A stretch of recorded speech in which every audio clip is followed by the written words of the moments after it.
My wife wants to divorce me because our daughter has an OnlyFans and I knew about it and didn't tell her. So here I am, 49 years old, staring down the barrel of a divorce I never saw coming, not really. Not like this. My wife, Sarah, she's 51. She hit me with it a couple of days ago, right after dinner, when the house was quiet. Said she needed to talk something huge. I figured it was another one of our usual arguments about money or maybe about me not doing enough around the house, which, yeah, sometimes I fall short. But this was a gut punch. She found out our daughter, Emily, who's 23, has an OnlyFans. And it ain't just pictures. It's full-blown videos, with her boyfriend. The look on Sarah's face, man, it was a mix of pure shock and disgust, and then it turned to this cold, hard anger directed straight at me. That's when I knew. This wasn't just about Emily anymore. See, I already knew. Found out almost a year ago. Got this anonymous email, just a link, no message, nothing. My gut told me not to click it, but curiosity, that damn cat killer, got the best of me. And there she was. My daughter. Doing things, with her boyfriend. It was a hell of a shock. My stomach dropped like I just hit a pothole at 80 miles an hour. For a second, I couldn't breathe. My first thought was, what the hell? Then, who sent this? And then, the heavy, sinking feeling of what do I do now? I didn't tell Sarah. And that, apparently, is my cardinal sin. She asked me what I'd done about it, why I hadn't told her. I told her I hadn't done anything. Because I don't give a shit, I said. Which, looking back, was probably the absolute dumbest thing I could have said. It wasn't entirely true, not the don't give a shit part. It was more like, I didn't know what to do. It felt like this massive, irreversible thing. And Emily's an adult, right? What was I supposed to do, ground her? Take away her allowance? She's 23, living her own life. I rationalized it, told myself it was her choice, her body. I've always tried to be a progressive guy, believed in autonomy and all that. So I figured, who am I to judge?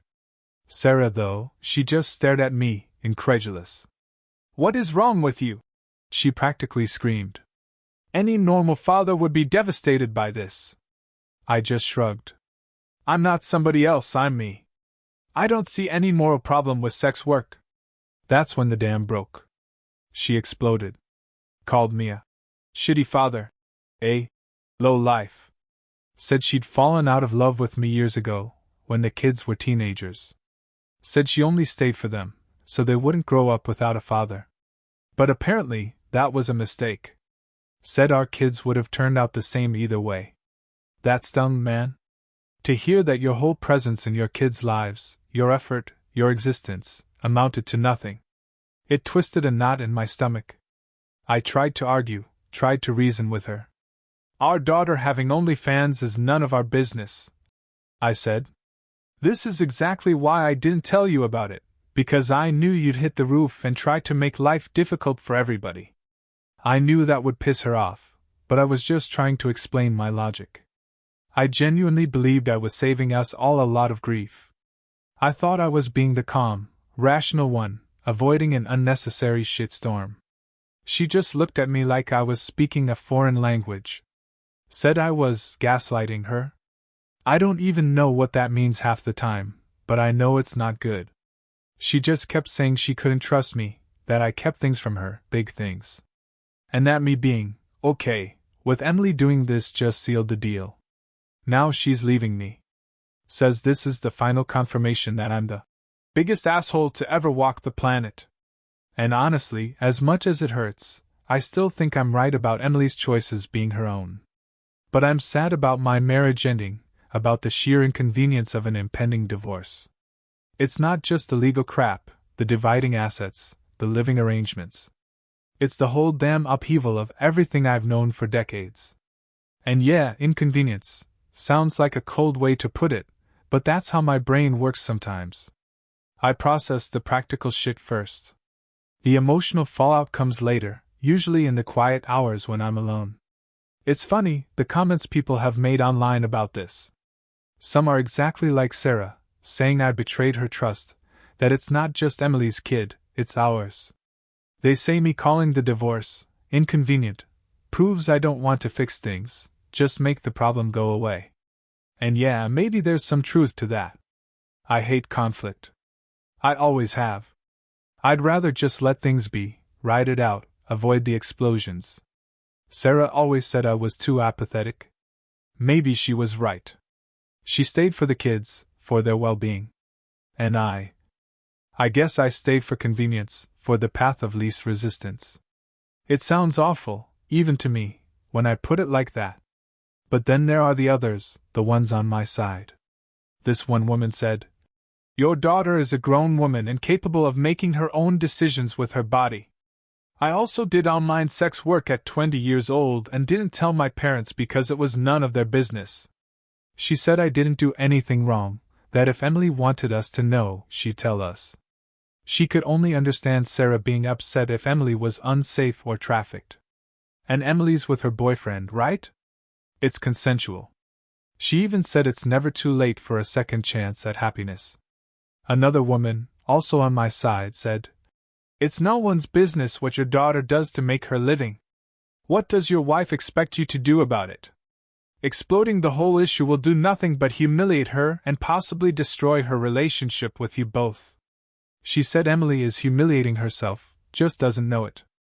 She called me a very progressive man, and said I should know better than to stay in a marriage of convenience, especially with someone who's incompatible, and trying to force her morals on an adult child. She even suggested I tell Emily that I know and I don't care, that I'll love her no matter what, but that her mother might attack. And then there's the guy on Sarah's side, echoing what I know deep down. I would be devastated if I discovered my daughter was doing this," he said. "Once this is out there on the internet, it can come back to haunt in 5, 10, 20 years. He said we both sound like people who shouldn't be together, that Sarah fell out of love years ago and wasn't honest, and I'm flat as a pancake, and in the marriage for convenience. Said we both need to go our separate ways and find happiness elsewhere. He's right, I guess. We are incompatible. Sarah sees the world in black and white, right and wrong, especially when it comes to family and reputation. Me, I see shades of gray. I try to be open-minded, to understand different perspectives. And yeah, I sometimes overthink things, trying to logic my way through situations that are purely emotional for others. I trusted that Emily, being 23, was making her own choices and that it wasn't my place to interfere, especially when it came to her body. I thought I was respecting her autonomy. I thought I was being the progressive father who didn't judge. I'm a career-focused guy, always have been. Methodical. I value stability, financially and otherwise. I'm slow to anger, but when I draw a line, I'm pretty firm. I've always been good with money, planning ahead, making sure we had a solid foundation. And I trusted that Sarah and I, despite our differences, were on the same page about the big stuff. Clearly, I was wrong. I remember when Emily was in high school, she went through this phase, dyed her hair bright blue, got a bunch of piercings. Sarah freaked out. Said she was ruining her appearance, her future. I told Sarah to calm down, it was just a phase, a way for Emily to express herself. I tried to mediate, to be the calm between the storms. Emily always gravitated more towards me when Sarah was in one of her mom rages. I guess I always played the cool dad, to Sarah's strict mom. But this is different. This isn't just blue hair. This is public. Permanent. The thought of her content being out there, forever, that does give me pause. I try not to think about it, to compartmentalize it. But the guy who commented, he's right. That shit stays online. What if she wants to be a teacher, or a doctor, or anything professional down the line? This could haunt her. That's a practical consideration, not a moral one for me.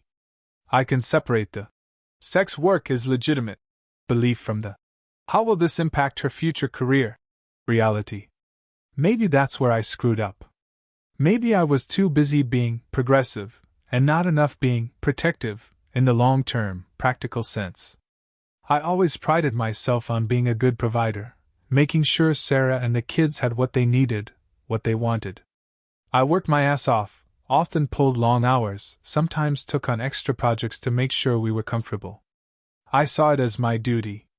I expected mutual respect, sure, but I also understood that a lot of providing is just that, providing. Not always getting thanks or even acknowledging. Sarah, she spent freely, always had. While I was budgeting, watching every penny, she'd be buying new clothes, booking expensive vacations. I never really complained. It was her money too, eventually. But looking back, there was always an imbalance. My resources, her wants. I kept my own finances tight, always had a contingency plan, protected my assets. Never thought I'd need to protect them from my wife. When Sarah found out, the way she looked at me, it was like she saw me as a stranger. Like all those years, everything we built was a lie. She said she felt betrayed. And I get that on a logical level. I kept something huge from her about our shared child. But I still felt like I was respecting Emily's privacy. I guess in a marriage, there's no such thing as my side and your side when it comes to the kids. It's our side. And I broke that unwritten rule. My male friends, they've been mostly supportive, but in that gruff, sucks to be you kind of way. Mark, he's been divorced twice, he just shook his head when I told him. Dude, you gotta tell her everything, good or bad, about the kids. Even if she goes nuclear. She's their mother. She has a right to know. Steve, he's still married, but he's got a daughter Emily's age. He said. I'd disown her. No question. You can't have that out there. He was pretty firm. It's funny, these conversations always end up with them telling me what they do, like it's a simple choice. Like there's a handbook for this shit. I've been sleeping like crap since she dropped this bomb. Tossing and turning. My stomach's been in knots. At work, I'm finding it hard to focus. My boss asked if everything was alright, said I looked a bit frayed. I just mumbled something about stress. It's hard to keep up the facade, the steady professional when your world is crumbling. I usually use work as an escape from home problems, but this one's bleeding into everything. The thought of the practical logistics of a separation is overwhelming. Where do I go? How do we split the house, the savings, everything we've accumulated over 3 decades? It's a goddamn nightmare. And Emily. What about her? Will this blow up her relationship with her mother too? I tried to avoid all this mess, and now it's here, bigger and uglier than I could have imagined. Sarah always had this way of starting conflicts, then when I'd respond, even calmly, she'd flip it, make me the villain. You're making me feel unsafe right now, she'd say, even if I was just trying to explain my point. Or, why are you being so controlling? I can have male friends. While I, God forbid, even look at another woman. It was always a double standard. I recognized the pattern, sure. I saw the goalposts moving. But I always tried to be the bigger man, to not engage, to pick my battles. And now this. This isn't a battle I can pick. It's a war she's already won. I trusted her. I thought we were a team. I chose loyalty, even when I saw these little cracks, these inconsistencies in her words and actions. I stayed. For the kids, yeah, but also because it was easier. Now, it feels like that loyalty was a one-way street, and it's cost me everything. I don't know if I can get her back. The inconvenience comment, that was a real slip. It just came out, my brain already moving to the next problem, the logistical nightmare. But it showed her, plain as day, what she already suspected. That I wasn't as invested as she needed me to be. That my loyalty in her eyes wasn't to her, but to some abstract concept of no drama, or Emily's autonomy. I still think Emily's choice is her own. I still believe that. But maybe I should have thought more about the consequences, not just for her, but for us as a family. About the betrayal of trust. About Sarah's feelings. I tried to gain clarity through emotional distance, but it seems that just led me further down my own path, away from what Sarah needed from me. I thought I was making decisions from logic, but maybe it was just fear of confrontation. So here I am. Divorced or about to be. A good father? A bad father? I don't know. I'm just me. A guy who tried to do right, in his own way, and ended up completely screwing it up. And now, I have to figure out how to live with that. And how to untangle a life that's been intertwined with someone else's for almost 30 years. It's going to be a hell of a fight. And I probably deserve it.